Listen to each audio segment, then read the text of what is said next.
गर्मी की शिद्दत को कम करने के लिए देसी शरबत की जो रेसिपी दिल दिमाग और रूह को तस्कीन देती है ना, उसका तो जवाब ही कुछ और है। अस्सलाम वालेकुम वीवर्स, मैं हूँ साइदा राशिद और आज मैं एक देसी शरबत की रेसिपी के साथ हाज़िर हूँ। आज हम गुड़ का शरबत बनाएंगे।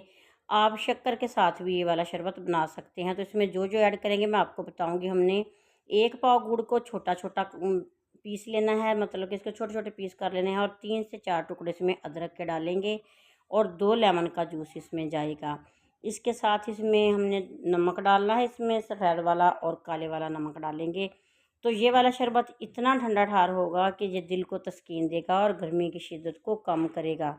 तो पुराने ज़माने में हमारे बुज़ुर्ग बूढ़े दादी अम्मा नानी अम्मा यही वाले टोटके इस्तेमाल करते थे, तो गर्मी की शिद्दत कम हो जाती थी। इसमें काला नमक मैंने डाला थोड़ा सा और सफ़ेद वाला नमक डाला। 2 गिलास पानी डाल के ना इसको हमने ब्लेंड कर लेना है अच्छे तरीके से। गुड़ को पीस लेंगे।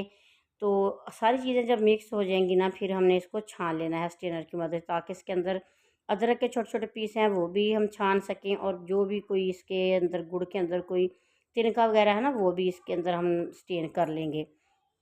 तो इस तरीके से आपने देसी शरबत की रेसिपी बनानी है। और ये देसी शरबत ने आजकल बहुत धूम मचाई हुई है, क्योंकि गर्मी अचानक से बढ़ गई है। ये वाला देसी शरबत जो है ना, दिल को रूह को और दिमाग को तस्कीन देता है। तो इसमें 3 चम्मच के बराबर मैंने सब्ज़े के बीज डाले हैं, यानी कि तुख मलंगा डाली। तो इसको काफ़ी देर पहले भिगो के रखा हुआ था। साथ ही इसमें काफ़ी सारी बर्फ़ ऐड कर देंगे। तो पानी इसमें डालेंगे, क्योंकि गुड़ अभी काफ़ी मीठा है ना, तो जितना कि मीठा इसका कम हो जाए ना, आप कम ज़्यादा जितना रखना चाहते हो उतना इसमें पानी डाल देंगे। कुछ पुदीने की पत्तियां शामिल करेंगे और इसको अच्छे तरीके से मिक्स कर लेंगे। तो बस इतने से ही घरेलू चीज़ों के साथ ये देसी शरबत तैयार हो जाता है और बहुत ही ठंडा शरबत है। आपको ये वाली रेसिपी अच्छी लगे ना, तो प्यारा सा कमेंट ज़रूर करना है। और ये वाली रेसिपी ना अपने फैमिली मेम्बर्स और फ्रेंड्स तक इसको शेयर करना है, ताकि वो भी अपनी नानी अम्मा और दादी अम्मा की याद को ताज़ा कर सकें, क्योंकि ये देसी शरबत प्योर शरबत हमारे पुराने ज़मानों में यही बनाए जाते थे। तो आपने एक दफ़ा इसको ट्राई ज़रूर करना है।